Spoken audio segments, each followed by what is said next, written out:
It's Tuesday, the 9th of January 2018, and you're listening to some guy on the internet. Bum bum bum bum bum bum bum bum bum bum bum bum bum. Yeah, so last night I was trying to think about what this video would be on, and I was like, man, I need to write something up because I don't know what I'm going to do. And so what I've come up with is a mix of, a little bit of review, a little bit of a rant on my end, so you can share in the joys of reading news articles, and then finally a review of some of the most helpful books that I've read in the past several years. So let's get started. Let's go and review what we've talked about so far this year. Americans are in trouble for retirement, and it's because they're spending too much money on stuff. So a lot of this stuff that you see is going to be, it's like, I call it fake wealth because it's coming at an expense that doesn't look that good. I see a lot of Teslas. That's what I do when I go to walk. I count the Teslas, and I really wonder how many of them are, I've already seen people selling them, and I can see from the context that they're financially distressed, and that's why they're selling them.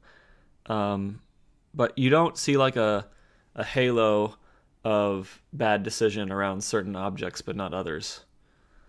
So we really just have to rely on kind of indirect statistics there. If you want to avoid this clusterfuck of retirement badness, you can opt out. And the way that you opt out is by focusing on building net worth and planning so that you are prepared and you can chill out. And I think it usually takes people around, I guess, say a decade, 10 years to build enough net worth where they're just like, yeah, I'm on the right path. I'm not worried about it at all. 5 years, that can also work. You can also see it in 5 years, especially out in Silicon Valley because there's such great career opportunities. To retire comfortably, you're going to need to build a nest egg that is 25 times your annual spending. And we're going to do that over a 30-year career by investing 28% of take-home pay. If you make $60K a year right now, that means you need to save $1,000 a month. And if we look at that $60K person's budget, to hit that $1,000 a month savings goal, you're going to want to be renting for $800 or less. Less is always better. But $800 is kind of the upper end to leave you enough money left over after that to eat good grocery food and have a reasonably, normal life in terms of doing a little bit of travel, not a lot of travel, a little bit of travel, being able to give to causes that you care about, not a lot of giving, but some giving, and yeah, just to have a balanced meal. What is it? What do they say? It's a balanced breakfast, a balanced budget. That's what we want. Okay. All right. So we've gotten to the budget now. Now, beyond the budget, there are a lot of people with student loan debt, and I didn't include any debt payments in this budget, so I made a video specifically about paying off debt. And to sum up the video, you need to pay it off as fast as possible, no matter what the amount is.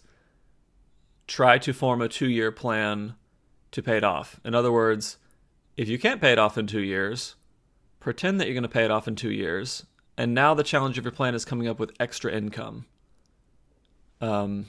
So it's really important to get the debt gone as fast as possible. In the video, I showed what the horrible numbers are that debt consumes over your lifetime. It really just drains your net worth like some kind of evil vampire. Not unlike the government. Ha ha ha. Yeah, so that's the debt video. And then I also talked just a little bit about kind of the way that business works if you start a business versus having a salary and a career, and the mindset you have to go into that with. I wanted to, in this video, review this chart that I made, because for me, it's a succinct way for me to think about and emphasize to myself what I need to do next, and to be honest with myself about where I am. So the vertical axis is going to be kind of net worth, wealth, whatever you want to call it. This is an abstract concept. These aren't, there's not numbers applied to this. And then the horizontal axis is a spectrum of, I guess, your situation, but also it's about emotions, and also a lot of times it's about time. So as I said before, generally when you're born, you start somewhere in this debt area. You're in debt to your parents. You're not making any money. They're paying for everything. And so, yeah, that's just where a lot of people start out. And then from here, you're either going to move this way. You got some student loan debt. So now you got $50,000 to pay off. And you can even move further than that. You can, get addicted to crack. And now you're trying to come up with money for crack every day. You can't hold down a job. And that's just going to flush your life, your financial life especially, down the toilet. I mean, some of the heroin addicts, they got to come up with like hundreds of dollars a day. So now they have to steal that money, and that gets you in legal trouble. And then who wants to hire a felon? And it's bad. So you don't want to go in that direction, obviously. But some people are forced in this direction, and you have to realize when some of this is playing into your life. It's not always drugs or alcohol. Sometimes it's an addiction to spending. Sometimes there are certain spending items that people compulsively put money down on to feel better about things, and you can't get ahead if some part of your brain is always overriding your plan to compulsively buy. I always call it like a Fabergé egg, because I love the scene from The Simpsons where Bleeding Gums Murphy has all these Fabergé eggs and he's like throwing them on the concrete because he's reached his bottom. So after you pay off the debt, so in the beginning, paying off the debt has has really great gains, and then the gains kind of decrease over time, but then the debt gets paid off. You don't have to pay interest anymore. It's great. You get into this neutral position. Then you start investing. The investment gains in the beginning aren't very great, but as you continue to invest, they become a lot more, they become bigger, and especially bigger compared to the amount of money you need to spend. So then you're reaching financial independence somewhere, over here. And once you have enough excess net worth or enough excess income, you can begin using that income to build your own enterprise, to build your own, I like saying money printing machine, but it's really just, it's a set of people, or it's a set of concepts, a set of procedures that fit together to do something productive on the planet. And this is really the area where you can leave something like a Hewlett-Packard behind, that continues to be productive beyond your death. And so, you might be in this area, and so you look at this chart and you're like, okay, well, I need to start reading some business books in anticipation of, going in the direction of an enterprise someday. Or you might be here, you might say, I don't know enough about investment to get to the end of this, so I need to go get some investment books. In the debt payoff space, I think paying off debt is pretty straightforward. You pay off the debt. Refinancing a lot of times doesn't help you that much. So I'm not saying definitely don't refinance. It's situationally specific. I'm just saying that paying off the debt, you're not going to be reading books generally about how to pay off debt. You're going to be reading books encouraging you to pay off debt, and you should, because they help. And yeah, okay. So we've reviewed the curve. Stare at the curve, love the curve, memorize the curve. And what is it time for me? Yeah, it's time for me to get my pension rant on. Okay, so once you've suffered through a lot of this stuff and planned for a really long time, then you realize people can plan, and they can execute the plan, and they can be successful after they execute the plan. And this knowledge makes you really irritated when you read stories about governments that are unable to execute simple plans. So CalPERS is the California pension system, and it is notorious for failing to execute plans. And this is true not just of CalPERS, but of many, if not all, defined benefit programs in the long run. So a defined benefit program is going to be a program where they tell you what you're going to get up front, and they tell you what you're going to contribute up front, but then you bear none of the risk of all the bullshit that can happen in between now and when you retire.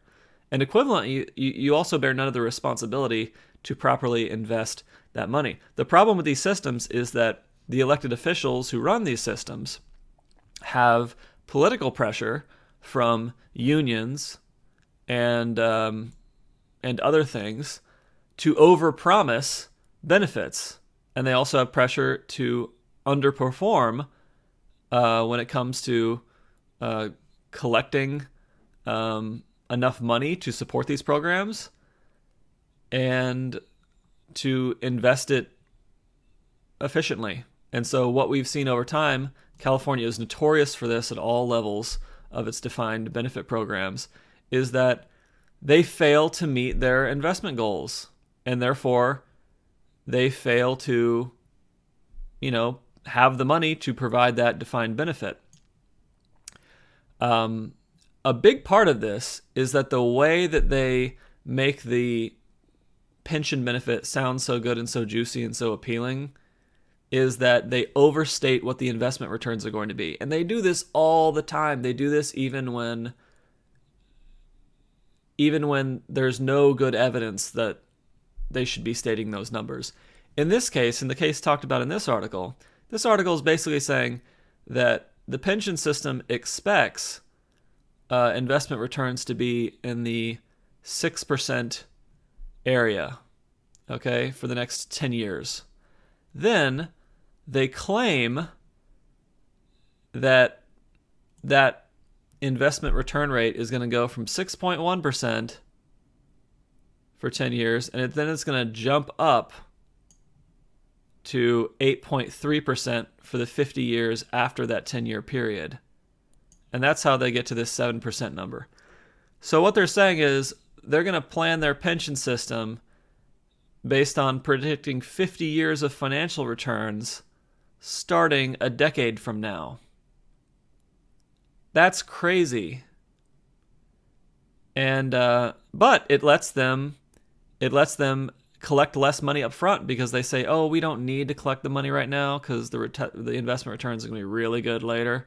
So you just don't contribute as much to this pension plan as would be appropriate if you, say, believed the numbers that we're predicting for the next 10 years, which, we're more connected to because the next 10 years is it's right now. It's not this big chunky years in the future. And, this CalPERS system is already, I think, $153 billion shortfall of where they needed to be. They got completely trashed by the 2008 debacle. Is that the right use of debacle? I don't use that word that often. But yeah, it's horrible because you read an article like this and you're like, wow, this is really mismanaged. And it's out in the open. It's not even like a secret. There's not even like a complex argument for why. I guess someone could make a really convoluted argument about why it's okay to under-contribute to a pension system, but it's just people don't care. It's just people don't care, and the politicians who put this crap into place aren't in office when the bill comes due. And so there's a disconnect between the behavior here in terms of, politicians suffering consequences for doing a really shitty job. And it really screws taxpayers, because what ends up happening is when the bill comes due, they're like, oh yeah, we need to pay this no matter what because we promised it, and then we failed to do anything about it. And so they take out debt because they don't have any money to pay it because they've been mismanaging a lot of the other stuff too. And of course, when they take out debt, that's going to increase the future interest payments. So anyone living in the area, now money's going towards interest payments instead of going towards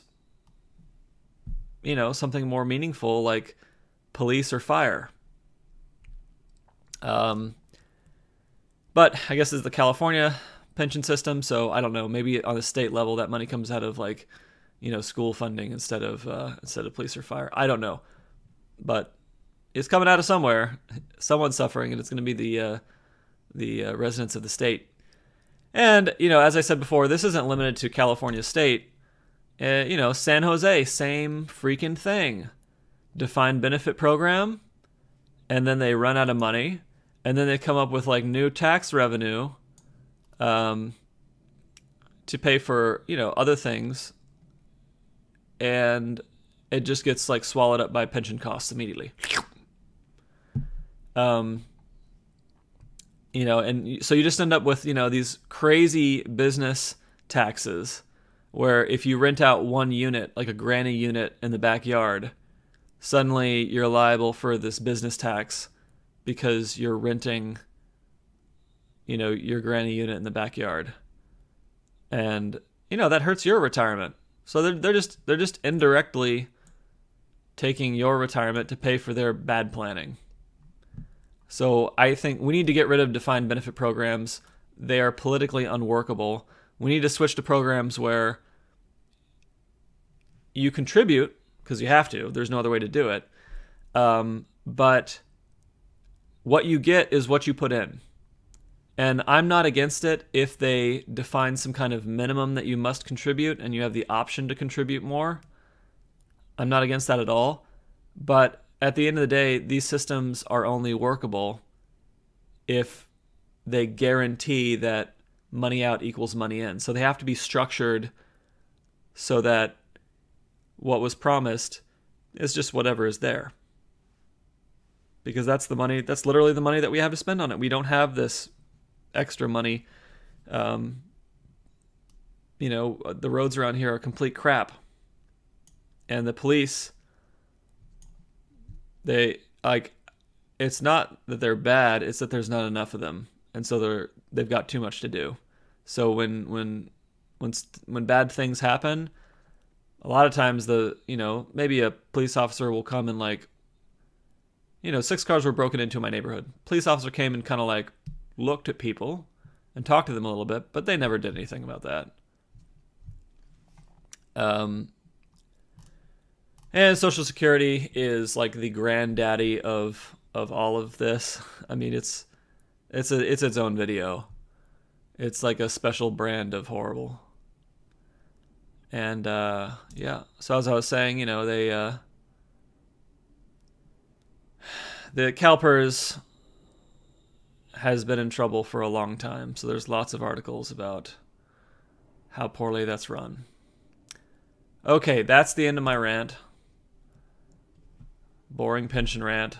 Don't depend on a pension, again, because it's run by someone like California, and they can screw it up, and then you don't have a retirement anymore. So save money outside of a pension plan for your retirement. In fact, if you have one, ignore the fact that it exists and still save 28% of your take-home pay. All right, let's talk about those books. Dim books. I made a big list, and I guess I'll have to scroll. So I'm just gonna, in the beginning, I'll cover what the colors mean so that you have more time to stare at them, and focus on the books that you like, depending on your personality. The orange color those are Michael Lewis books, so they tend to be shorter and more entertaining, and they're like kind of fun stories. I love all those books. I'm a big Michael Lewis fan.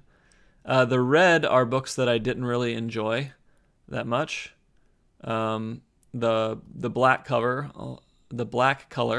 were books where I don't have an opinion yet, and that's either because I haven't finished the book, I haven't read enough of the book, or that I did finish the book and I still just don't have a strong feeling one way or the other.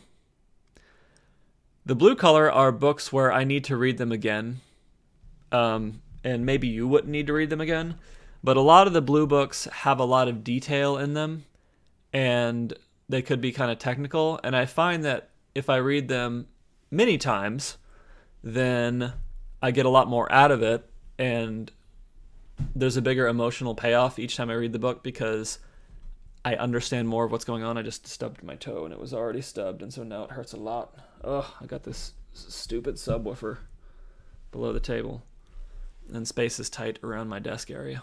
Okay, so that's blue, and then pink is stuff that I'm currently reading or rereading right now. In the case of Debt: The Last 5,000 Years, it is a reread. And then Principles, this is my first time reading it. I'm really enjoying it so far, the Ray Dalio book. And then The Ascent of Money, I'm listening to that, and I really like it, but it's definitely not going to be everybody's cup of tea. It's kind of another history of money. The big books, when I pump up the text to a big size, that's my signal to read this book. Like pretty much no matter where you are in the process, read these books. They've been extremely helpful for me, and also they're generally, I wouldn't say that they're as entertaining as the Michael Lewis stuff, but it's not horrible. It's not like pulling teeth to read it. I use a lot. I do audiobooks a lot. I think audiobooks helps with a lot of these because even if the subject's a little bit dry, the audiobook forces you to continue listening. And when you're reading about investment stuff for the first time, I think being forced to get through it, that helps. Yeah. All right. So now I just want to talk about some of these. I'll just pick out some of them that I think are interesting, and I guess we'll start with The Power of Habit. This book has a lot of examples, a lot of story examples of how habits dominate our outcomes and behavior. And it's been a while since I've read it. That was my main takeaway from it. I know that by focusing on engineering my habits and the things that I repeatedly do every day, that has been like 90% of my success. Maybe 95, maybe 100, I don't know. It's been most of the success in behavior change, because having the right habits really just preempts bad things from happening, because those things don't even come up anymore because they're no longer a part of your normal routine. The next book I want to talk about is The Undoing Project. This is interesting because The Undoing Project is kind of a more entertaining, shorter version of Thinking Fast and Slow.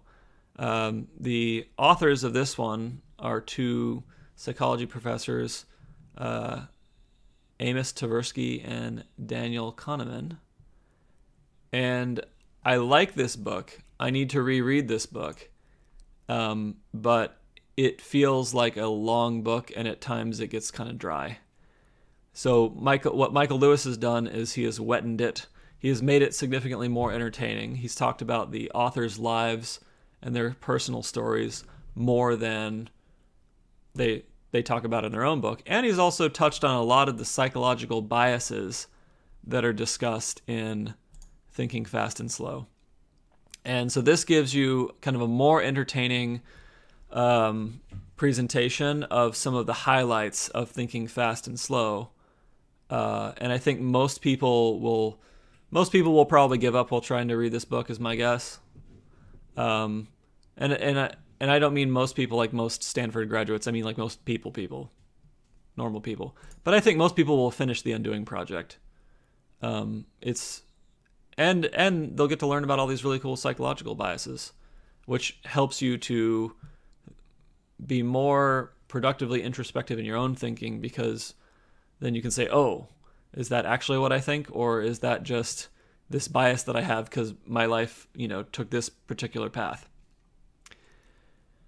All right, so that's the psychology section.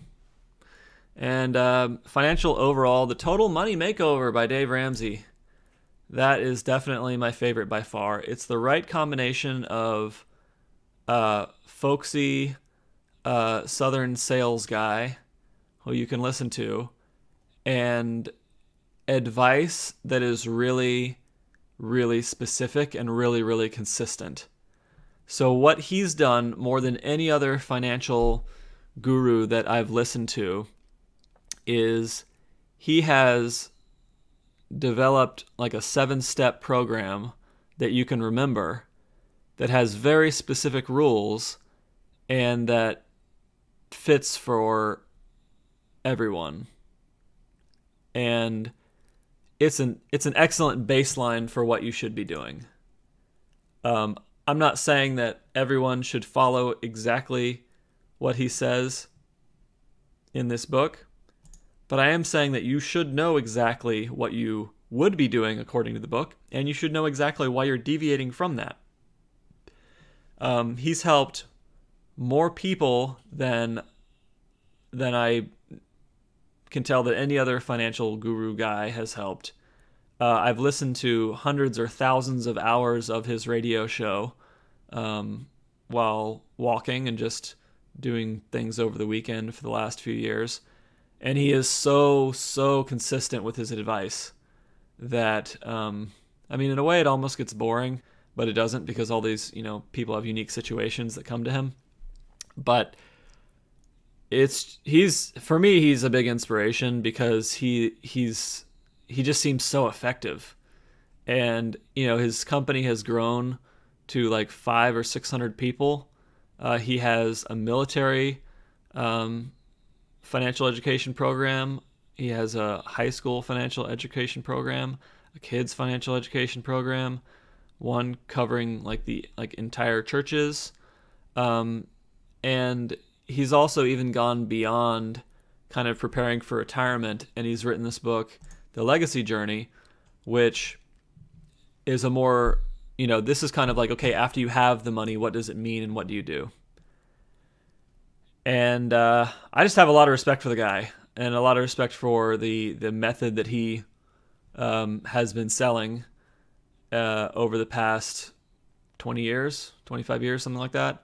And I hope that I could be as successful as him one day. I think he's doing great work. So I'm a big Dave Ramsey fan, no doubt about it. I think for most people, this book and listening to his radio shows is going to be the best possible way to brainwash yourself into changing your behavior. I haven't found any content I think is better. I found content I don't like. I don't like Alexa von Tobel's content, Financially Fearless. I read that book. I really didn't like it. I was yelling at it a lot of the time. And I really don't like Susie Orman.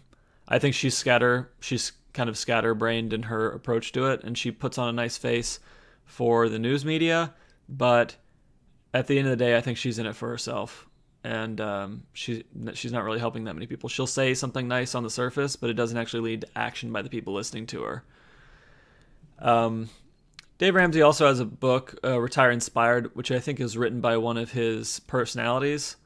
And so, of course, because everything in Ramsey's organization is so consistent, it is completely consistent with all this other stuff. But I just didn't like it as much. It didn't speak to me. Another set of books I would highly encourage anybody to read. In fact, I should probably highlight this one and make it big. The Millionaire Mind. Nope. Millionaire Next Door is the one I wanted to do. Millionaire Mind is good too, but you should read it after you read The Millionaire Next Door. So The Millionaire Next Door talks about all these millionaires who are interviewed and how they actually spend their money. How do they actually make their money? How do their lives work? And I've read articles that are kind of critical of this because they say that, these millionaires are all biased because they happen to succeed. So what they think success requires is, of course, whatever they did. But there are many people who did exactly what they didn't succeed. And therefore, the book's invalid because, it's kind of like, it's true, it's because the book is sometimes more anecdotal, and the statistics in the book can suggest correlations but not necessarily causations. That critic claimed the book is a piece of trash. I don't agree with that, because I think that regardless of what you think about the causations, and regardless of what you think about a lot of this stuff, the book is very encouraging in the sense that it's telling you the correct things to do to get wealthy, and it's giving you examples. And like I said before, a lot of what we're trying to do when we read this stuff is we're not necessarily trying to read what's absolutely true. We're trying to read what's inspiring and what's going to push us in the right direction in terms of spending less, saving more, reading more about investing, reading more about different side businesses we can get into, understanding our satisfaction levels more and what creates satisfaction for us and the most efficient way to get there. So I think that this The Millionaire Next Door book is an excellent resource. These were the two books that, for me, I probably read each of them 2 or 3 times or more. This one probably more. These really changed my thinking about money and the meaning behind money. And Sales, Secrets of Closing the Sale. I need to read this more. It talks about different sales closing strategies. I'm not in sales, so I don't have to close that many sales. But it will clue you in on when someone is selling to you, what techniques they are using to try to manipulate you to complete the transaction. And once you know that there are discrete tactics to close these transactions, and then you see them, you're less influenced by them and you can think more independently. All right, now to the financial history section. As you can see, financial history is a more challenging genre for me. And I think this is in part because it's a more challenging genre in general. Because I think that these long-term financial history books tend to get into like macroeconomics to a much greater level than, like, I don't think Total Money Makeover talks about interest rates at all. So yeah, they tend to have a lot of technical stuff that is more of a challenge to get through. This time is different. 8 Centuries of Financial Folly. I really, really wanted to enjoy this book, but I didn't. And I've marked it in blue because I want to enjoy it so much that I'm going to try to read it again. But a lot of the beginning of the book seemed to be spent on like how they were correcting the statistical data they were going to use for the rest of the book to talk about sovereign defaults by country governments. And that is, these Michael Lewis books are fun because they're stories. It's not fun listening to all the details of how data sets were corrected. And it doesn't tell me about, government defaults, which is kind of what I'm interested in because I want to know more about how we're going to tell when these kind of country-level financial systems collapse. Michael Lewis wrote this book called Boomerang. Was it Adventures in the New Third World, I think, where he talks about the series of defaults by Ireland, Iceland, Greece in that period after 2008, when the reverberations of 2008 were bringing down indebted governments or countries that were extremely leveraged, meaning they had a lot of debt. And so that kind of clued me in on, there are certain countries that have a lot of debt, and it's going to bring them down eventually. Great Britain, for example, has huge uncovered obligations, unpaid obligations, unpaid liabilities. I forgot what it is, but it's like their healthcare system alone, unfunded liabilities. Yeah, just has these massive future expected healthcare costs that they don't know how they're going to pay for yet. So I wanted to learn more about that in detail, and I really wanted this book to help me out with that, but it was too difficult to get into it. So hopefully I'll do that later. Death the Last 5,000 Years, a little bit less technical in some ways, in a lot of ways.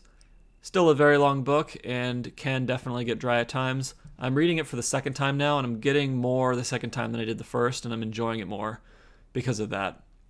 I think when I bought this book, as soon as I saw it in a store, I was like, oh, I have to have that book. That sounds exactly, as I said in the debt episode, I love debt because it's such a painful thing. And so I really wanted this book.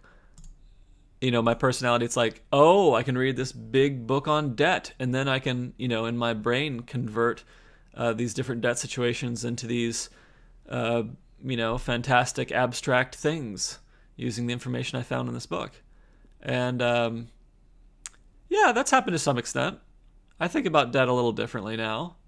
Um, and I enjoyed the book, but I do realize that these books they're not going to be for everybody looking at this list and watching this video.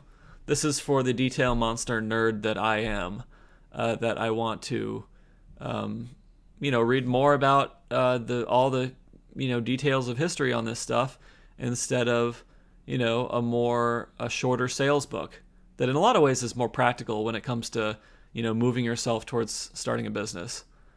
But you know, I can have both.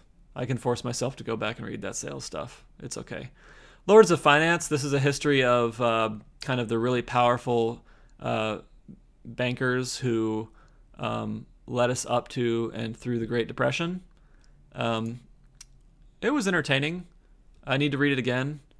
It wasn't life changing. Capital in the 21st Century, that much storied book that was recently written by Thomas Piketty. This was another one that was really dry and that I need to read yet again. And hopefully reading all these different books will prepare me better for Capital in the 21st Century. This is really a monster of a book.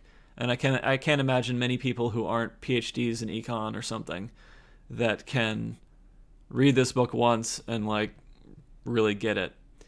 The Ascent of Money, I'm listening to that right now. I'm enjoying it a lot. It's kind of a middle ground of a lot of these in terms of, I think, detail, but also that it's covering a long period of time. Like, this will cover before fiat currency existed.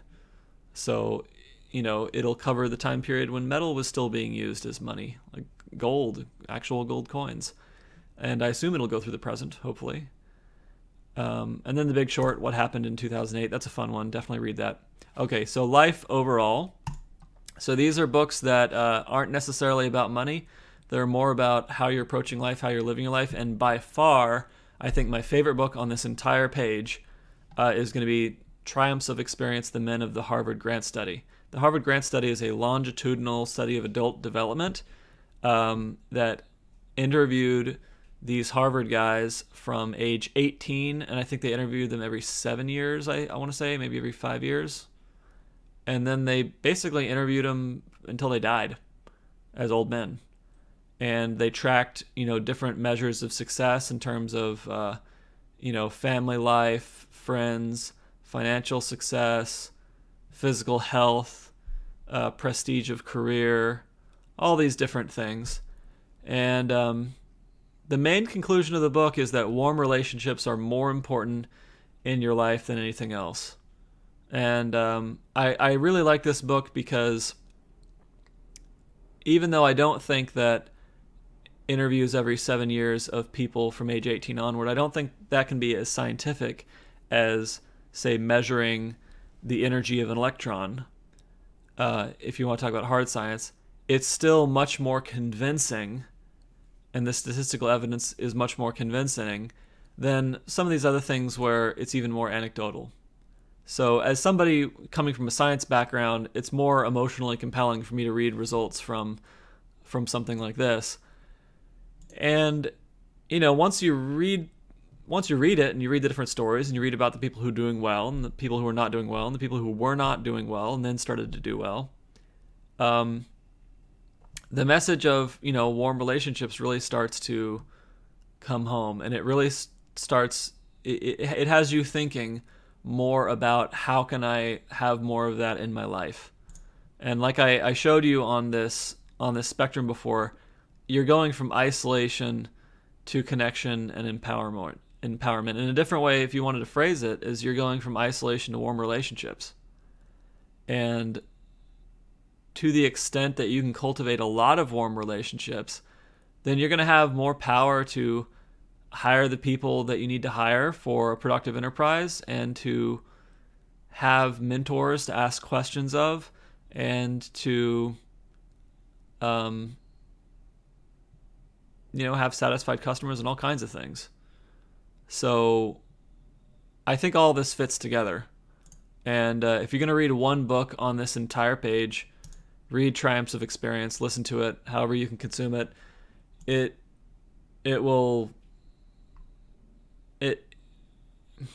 like to say it will have a big impact on your life. I can't guarantee that, but I just think it's a great book. I actually need to reread it, so I should probably turn it blue. The Life-Changing Magic of Tidying Up. That's the only like tidiness / cleaning related book on here. There aren't that many cleaning related books, but I gotta say that the areas of frugality, early retirement, and minimalism all kind of interconnect online in the blogging space. And it's hard to get involved with one without noticing the others and starting to pay more attention to the others. And so for me, I've been very successful in turning a lot of the spending stuff related, a lot of the saving stuff, a lot of the investment stuff, turning that around. I have not been that successful on the cleaning side and on the minimalism side. So, one of my kind of more minor goals for this year is to sell more stuff, get more stuff out of my life. Definitely over time, I've noticed how stuff sucks up energy. You have to move it around. You have to think about it. You have to store it somewhere. You have to think about when you're going to use it. Stuff sucks up time and energy, and those costs are not realized when you purchase the item. You don't think to yourself, oh, this is going to use up more of my attention. You don't typically think to yourself, how many hours am I going to use this? Exactly. How many hours am I going to use this before I get rid of it? You don't think about it to that level of detail, and there's an amount of overhead to that, to even think of it, which is the reason why we collect all this stuff, because the overhead to think about why we shouldn't collect all this stuff is it's too much mental thinking. We've got other things going on, and there's all these really tempting and attractive advertisements. And I'm as guilty of, succumbing to that as anybody. So I appreciate, this book, that it exists, that I can go back and reread it, and I can push myself further in the direction of having less stuff so that I can focus more of my life on getting the things done that I want to get done before I die. So if you're going to read any cleaning book at all, read this one. I enjoyed it. I recommend it, even though I haven't executed it, which is the reason why I kind of color it in a black color, because I don't want to pretend like, I'm Marie Kondo and I've fixed everything by getting rid of all my stuff, because it just hasn't happened yet. A Guide to the Good Life is a book about Stoicism that was recommended by Mr. Money Mustache. If you haven't already checked him out, go Google it, Mr. Money Mustache. And, it points out things like you should set aside some time to think about what would happen what would your life be like if something bad happened. So spend some time thinking about bad things. Not all your time, but just set aside 20 minutes a week or whatever it is to think about bad things happening in your life. Because when you do that, it helps you to enjoy everything else that's going on in your life, because you realize, oh, wow, it's great this morning that, I've got a cup of coffee and I can digest things. Because some people can't digest things properly right now. They can't enjoy the coffee. And I'm really lucky right now to be able to do that. And then you feel better about your morning. I just felt better just now about my morning. That I can enjoy that. That's pretty good coffee. All right. The Wisdom of Frugality. This is talking about frugality as a virtue in a lot of, I want to say, classical philosophers. I'm enjoying it. I'm still reading it. It's narrated by a British guy, and that's good. I think I enjoy it more than some of these financial history books, especially, this time is different because it doesn't have a lot of technical detail, but it's also not super emotionally compelling, which is why I'm kind of neutral on it. $2 a day, that's green. You should read that. And this is a different book than a lot of the others. This is talking about what people's lives are like who have to live on $2 a day in America. And I try to keep a mix of different perspectives in my reading list. I don't want nothing but conservative press. I don't want nothing but liberal press. I want everything, and then I want to decide for myself what parts of each of these do I believe and what do I not. Like, for example, this book, Debt the Last 5,000 Years, this is a very liberal author. You can especially tell that at the end of the book. And that makes you question the rest of the book, because you realize by the end of the book that he's so one-sided on a lot of these issues that you wonder, what did he leave out? of the book because he's so biased. So, I read that, and then, Equal is Unfair. That's a conservative book for sure. And again, I really believe in people taking control of their lives and taking responsibility for their lives. And that's generally speaking a conservative concept. But that doesn't mean that I'm going to list all the Ayn Rand books here and then, give them double gold star 72-point font. There's more going on than that. And so, I've got A People's History of the United States mixed in here. That's another book by a very liberal author. And it's important important to be exposed to both sides. So this $2 a day, this is definitely one of the more liberal books. But it's talking about, it's talking about really poor people with really messed up lives. And I think it's important to keep that perspective in the mix as you're going through this process, because once you have some success in these areas, it's really easy to think that everybody can just magically do it. And the truth is that some people are born into screwed situations, or just don't have the mental firepower, or had a ton of kids early in life and are therefore indebted so early with such a great burden that it's incredibly difficult for them to get ahead. And those, I still think it's possible. I think it's possible for everybody to get ahead. I just think a lot of it, is that to the extent that you screw yourself, or are screwed by life, or however you want to phrase it, to the extent that you end up in this bad area, the fastest way to move forward is through connection and empowerment. So if you're broke and you don't have an education and you've got 4 kids and you're at the beginning of an alcohol problem, you need to try to connect with as many people as possible to help pull yourself out of that situation. You need to get involved in a church. You need to reach out to people. You need to reach out to people who have already pulled themselves out of bad situations. You just need to be constantly contacting people, trying to figure out what your best possible next move is, and trying to figure out what kind of resources you can find to improve your situation. And the resources are around. There's a lot of money in America, but the people who get them are going to be the people who ask for them. The squeaky wheel gets the oil. So $2 a day, a book I recommend. Definitely not a perspective that's in a lot of these other books. And then there's also a book called Getting Things Done. That was kind of a practical planning book that talked about, different organizational systems to deal with the big influx of information in your life. It's pretty dry. And maybe I should reread it and be more efficient in terms of getting things done in my own life, but not there yet. And finally, I'm just going to talk about these. I love Boomerang. I suggest it. And this Death of Money book is a little crazy sounding because he says you should buy some gold at the end of the book. But I think that crazy things happen. 2008 was crazy, and that happened. So it's important, I think, to have a mix of the possible in here, and that's definitely what the Death of Money is. It's talking about when the dollar is no longer the most powerful currency on earth. But the 2 books I want to emphasize here are Stocks for the Long Run and The Future for Investors. I think they're both by a guy named Jeremy Siegel. He's a professor, and he's studied stock market returns over a really long period of time. The bottom line for the books are, Stocks for the Long Run is basically buy index funds. If you had to sum up one thing from this book, it's buy and hold index funds forever. The Future for Investors, more interesting, more complicated book, but the takeaway from that is split your index funds between U.S. index funds and international index funds, and pursue dividend stock strategies. So dividend stocks, he says, tend to do better in the long run than non-dividend stocks, especially older dividend stocks. So yeah, that's the summary there.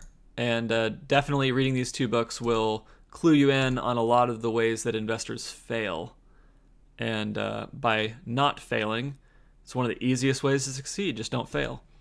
Okay, 8:03 a.m. I've been going on for a while here. I hope this was helpful. I'd encourage you to, go stack up on these books and start listening to them, start reading them at night, whatever you want to do. And otherwise, just have a good Tuesday. Ooh, one more thing. PBS Frontline has some good documentaries on all kinds of things. On student loan debt, on how evil credit card companies are. I think they've got a documentary on the history of credit card companies. If you want to see how evil some of these credit card people are, PBS has them on camera. It's fabulous. So I'd encourage you to look those up. I think you can find them for free online streaming if you just Google it. Okay, cool. Have a good Tuesday. I'm out. Got to go to work. Bye.